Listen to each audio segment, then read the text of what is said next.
अस्सलाम वालेकुम। ये असद बेटा पुराना हमारे साथ वॉक करता है। ये उसके अबू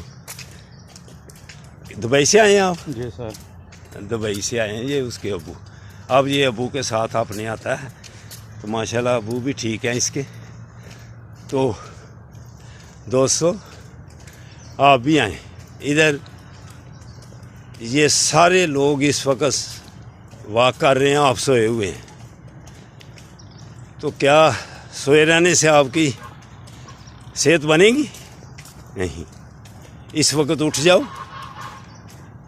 पार्क में आ जाओ। सुबह जो उठ के नमाज़ पढ़ लेता है और पार्क में आ जाता है वो हज़ारों परेशानियों से बचता है। तो ये बाकायदगी से आते हैं। ये हमारे सबसे बुजुर्ग इस वक्त 85 उम्र है इनकी। 85.5। हाँ, 85.5। तो ये डेली कितनी तेज़ वॉक मेरे साथ करते हैं।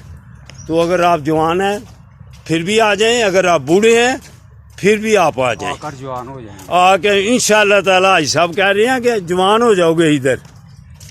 ठीक है जी, मेहरबानी। अस्सलामु अलैकुम व रहमतुल्लाह।